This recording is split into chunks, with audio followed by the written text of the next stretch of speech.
En las oscuras y misteriosas calles de Salamanca, donde pasado y presente se entrelazan, una fuerza ancestral comienza a despertar, trayendo consigo secretos olvidados y horrores inimaginables. En esta ciudad llena de historia y enigmas, el destino de todos se ve amenazado por una entidad tan antigua como el tiempo mismo, el Caballero de la Noche. ¿Estás listo para adentrarte en un mundo donde la realidad se disuelve y las sombras hablan? No te pierdas el desenlace de este enigma que pondrá a prueba los límites de tu comprensión. Suscríbete ahora y acompáñanos en este viaje donde cada revelación es más aterradora que la anterior. La lluvia caía fina sobre las calles de piedra de Salamanca, tiñendo con un brillo espectral las fachadas de los edificios antiguos. Era madrugada, y el reloj de la Plaza Mayor ya había dado las 2 campanadas cuando un grito cortó la tranquilidad de la noche. El cuerpo fue encontrado en la calle Compañía, frente a la imponente fachada de la Universidad Pontificia. Un hombre de traje gris, con los ojos abiertos y la boca entreabierta, como si su última expresión fuera la de un susurro interrumpido. Lo más intrigante, sin embargo, no era la escena del crimen, sino el estado del cadáver. No había marcas visibles de violencia, ni indicios de lucha. Solo un pequeño símbolo grabado en la palma de su mano izquierda, un círculo cruzado por una línea vertical. El inspector Javier Montenegro llegó al lugar en pocos minutos, alertado por una llamada anónima. La escena era extrañamente silenciosa. Solo el sonido de las gotas de lluvia resonaba en las calles desiertas. El cuerpo parecía recién caído, y aún así, el médico forense constató que la muerte había ocurrido al menos 2 horas antes. ¿Cómo era posible? ¿Quién habría colocado a ese hombre allí sin que nadie lo notara? Los policías comenzaron a rastrear la zona, pero no había cámaras de seguridad que cubrieran esa parte específica de la calle. Ningún testigo se presentó. Lo más aterrador era la expresión en el rostro del muerto, como si hubiera visto algo imposible de describir.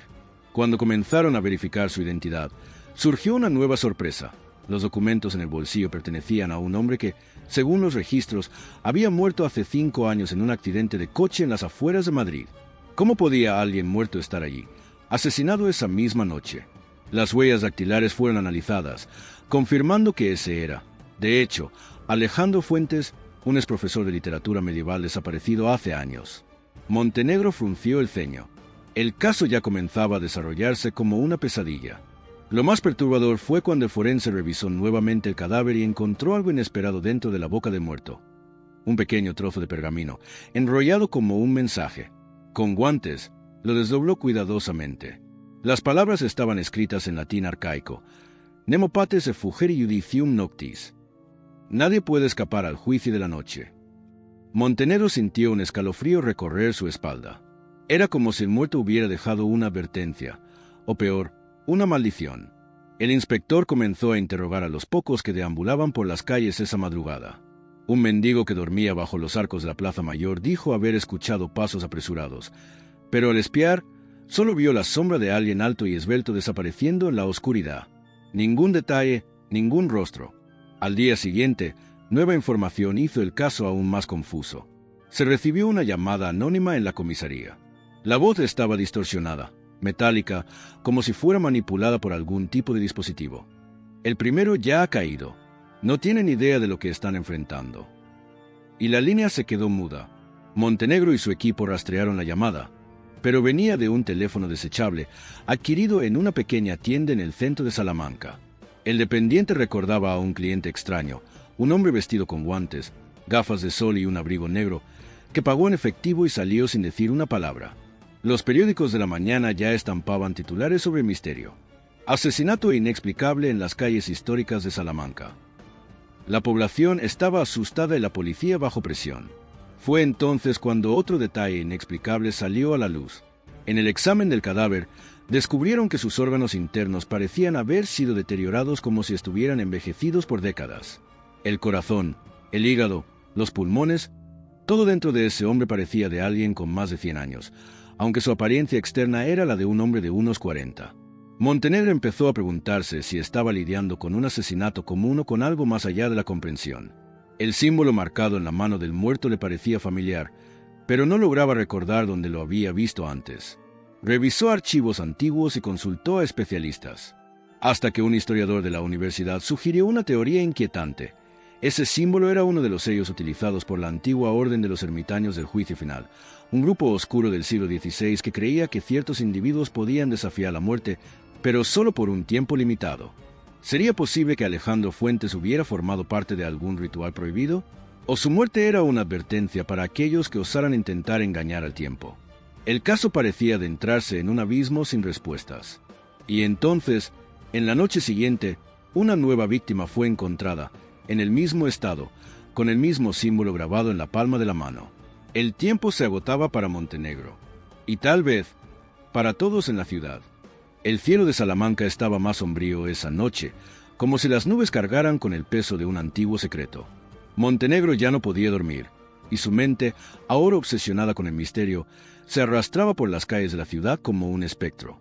Estaba perdido en sus propios pensamientos cuando recibió la llamada. Otra más, una voz metálica al otro lado de la línea.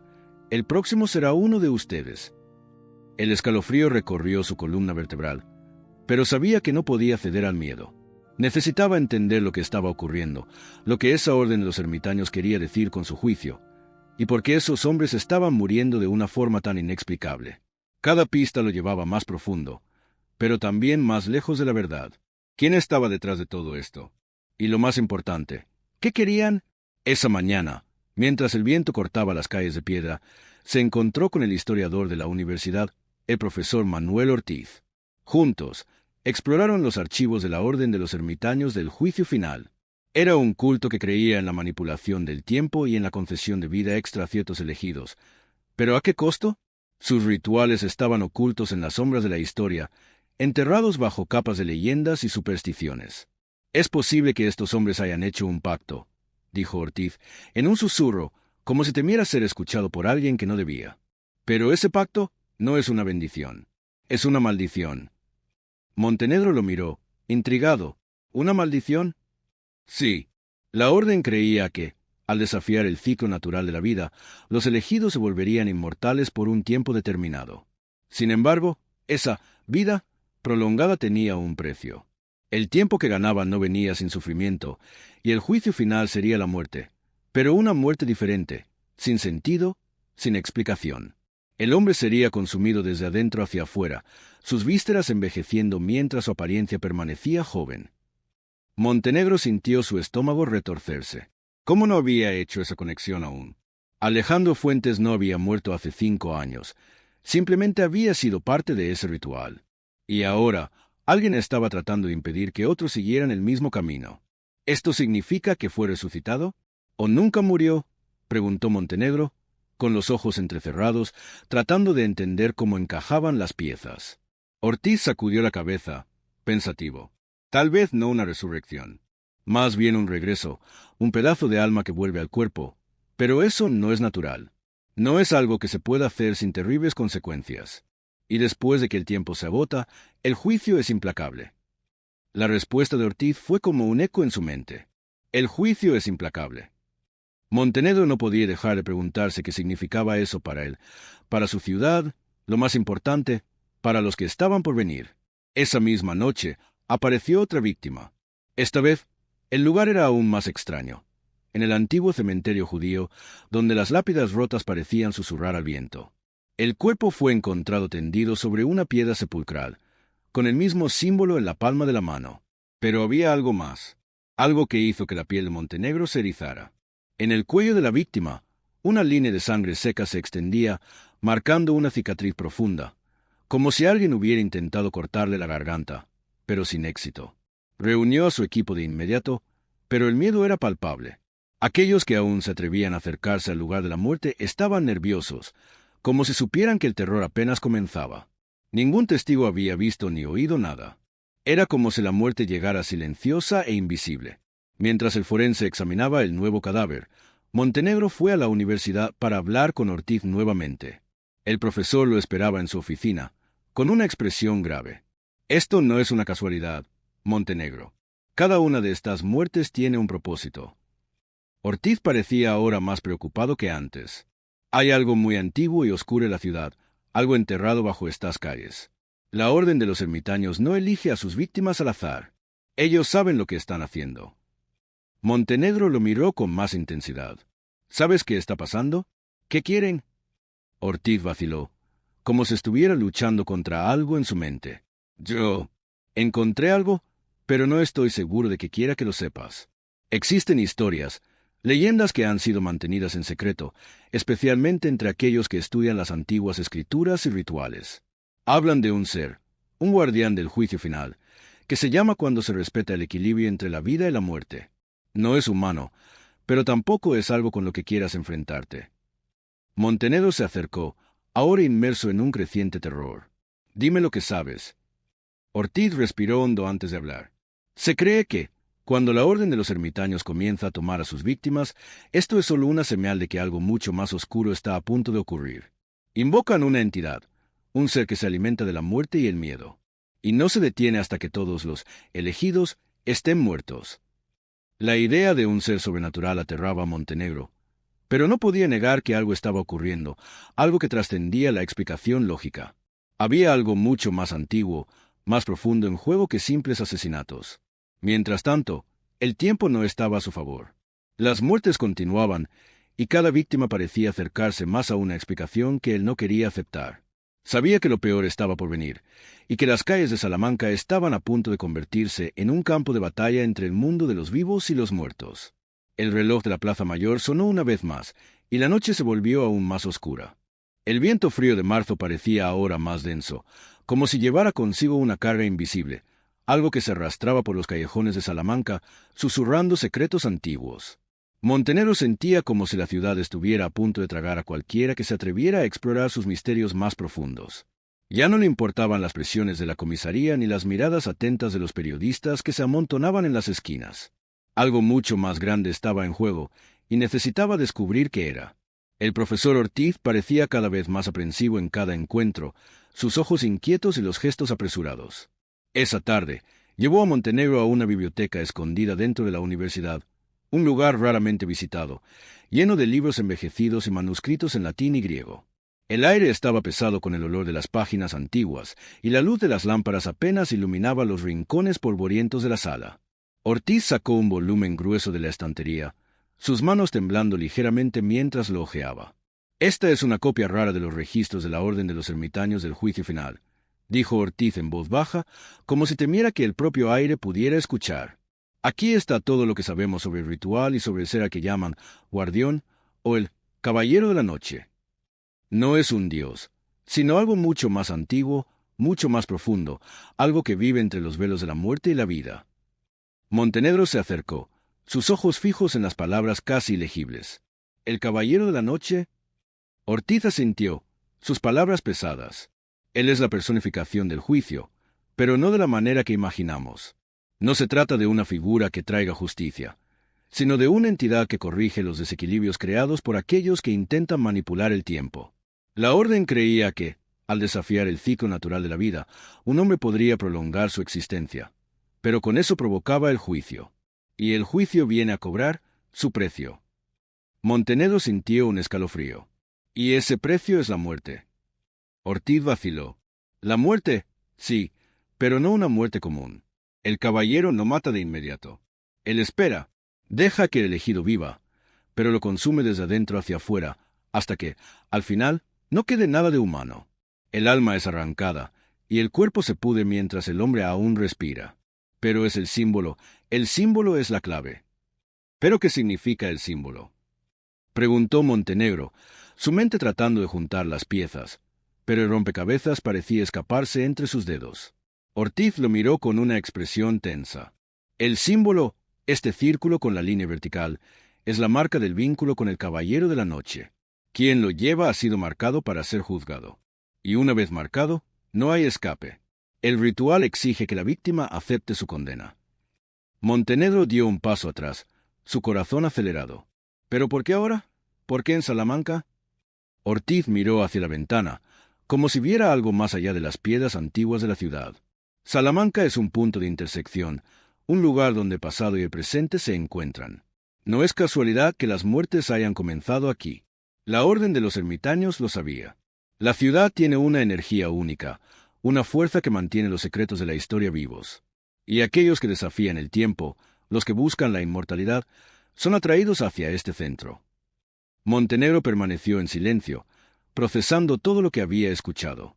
La ciudad, las muertes, el misterio.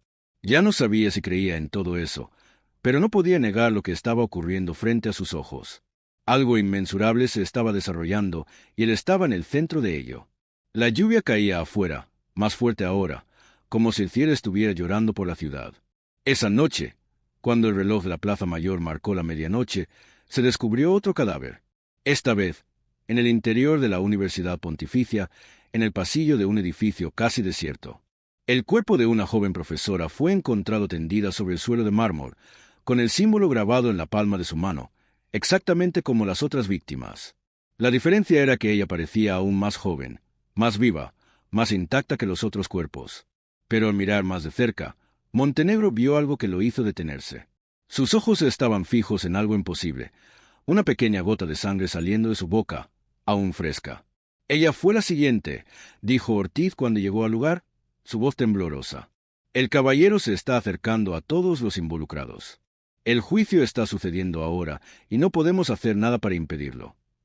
Montenegro cerró los ojos, luchando contra la sensación de impotencia. Sabía que se estaba acercando a algo mucho más grande, pero no sabía qué era. El enigma se estaba haciendo más denso, y la ciudad de Salamanca se estaba convirtiendo en un escenario de algo que superaba la comprensión humana. Cada muerte, cada pista lo conducía más profundo, pero la verdad parecía estar más allá de su capacidad de comprensión. El terror parecía ahora más palpable que nunca. Cuando el sol comenzó a salir a la mañana siguiente, la ciudad estaba aún más silenciosa, como si el aire mismo estuviera conteniendo la respiración, esperando lo que vendría a continuación. El reloj de la Plaza Mayor, con su sonido pesado e inmutable, parecía más un presagio del destino que aguardaba a todos en la ciudad. Y en ese momento, Montenegro supo que algo más oscuro estaba a punto de suceder. El caballero de la noche se estaba acercando y el juicio estaba a punto de ser pronunciado. Mientras las horas pasaban, el peso de la ciudad parecía aumentar, como si el propio aire estuviera cargado de presagios.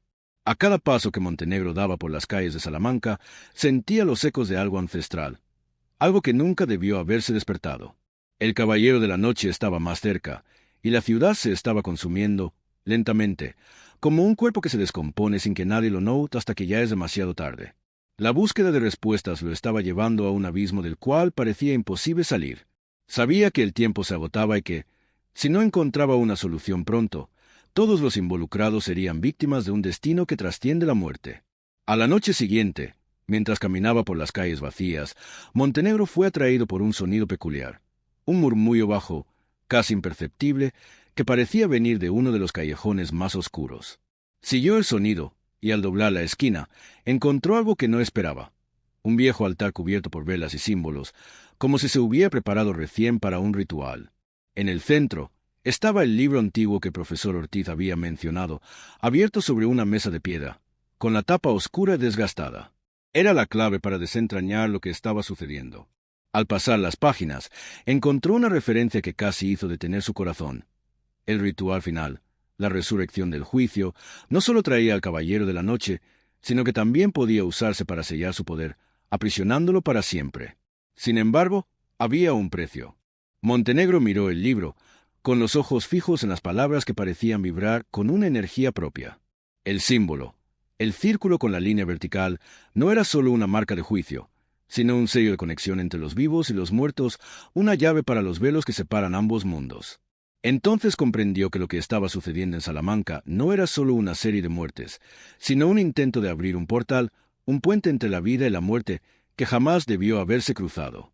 El caballero de la noche no solo era un juez, sino una entidad destinada a garantizar que el ciclo de vida y muerte no fuera interrumpido. Cualquier intento de manipular este ciclo estaba condenado a fallar, trayendo destrucción y caos. Sin embargo, había algo más que Montenegro comprendía ahora. El verdadero poder del caballero no residía solo en destruir los cuerpos de los elegidos, sino en consumir sus almas, en devorar el propio tiempo de sus vidas. El juicio no se trataba solo de un castigo físico, sino de una aniquilación total de la esencia de cada ser. Aquellos que desafiaban el tiempo y buscaban la inmortalidad no solo estaban abriendo puertas al mal, sino que estaban abriendo el camino al propio apocalipsis. La ciudad de Salamanca se estaba convirtiendo en el epicentro de un evento cósmico, un punto de convergencia donde los límites del mundo real se estaban deshaciendo, donde el tiempo y el espacio se estaban doblando. Decidido a impedir que la destrucción se concretara, Montenegro buscó al profesor Ortiz, que parecía más viejo, más cansado, como si estuviera sintiendo el peso de una carga que lo consumía desde hacía mucho tiempo. Cuando le encontró, en el silencio de la madrugada, el profesor estaba casi irreconocible, sus ojos cargados de desesperación. «Sabía que llegaríamos a este punto», dijo Ortiz, con la voz débil, casi inaudible. «Hace mucho tiempo, cuando fundamos la Orden de los Ermitaños, nunca imaginamos que el juicio podría ser tan poderoso. El caballero no busca destrucción por venganza, sino por necesidad. Es una fuerza primitiva, un guardián del equilibrio cósmico. Lo que estamos tratando de hacer es contra la propia naturaleza del universo». Montenegro, sin embargo, sabía que no podía dar marcha atrás. El sacrificio necesario para sellar el poder del caballero sería grande, pero tal vez la única manera de salvar la ciudad, quién sabe, al mundo. El símbolo era la clave, pero ahora comprendía que la verdadera cuestión no era solo cómo derrotar al caballero, sino cómo impedir que los humanos, en su ansia de poder, siguieran desafiando las fuerzas que gobiernan el cosmos. Con el libro en mano y la fuerza del sacrificio a su lado, Montenegro comenzó el ritual la noche siguiente, cuando la ciudad estaba más silenciosa que nunca. Las sombras se alargaban por las calles vacías, y el viento parecía cargar consigo un lamento distante. Al invocar las fuerzas que estaban más allá de la comprensión humana, sabía que no había vuelta atrás. El símbolo, ahora grabado en su propia piel, era la clave para el portal. El caballero apareció, como una sombra inmensa e imponente, más real que nunca. Pero, en lugar de sucumbir al miedo, Montenegro se concentró en una única verdad. El poder del caballero no residía solo en su dominio sobre la muerte, sino en aquellos que aceptaban el juicio. Tenía que resistir, no dejar que el caballero consumiera su alma y, en última instancia, devolverle a la ciudad el ciclo natural de vida y muerte. En un grito de fuerza y desesperación, Montenegro hizo el último sacrificio, sellando el poder del caballero. Cuando todo terminó, la ciudad de Salamanca despertó a un nuevo día, más tranquila, más serena. El juicio había sido interrumpido, pero el precio pagado fue alto. El misterio de Salamanca seguía allí, pero Montenegro sabía que la verdadera batalla nunca se ganaría.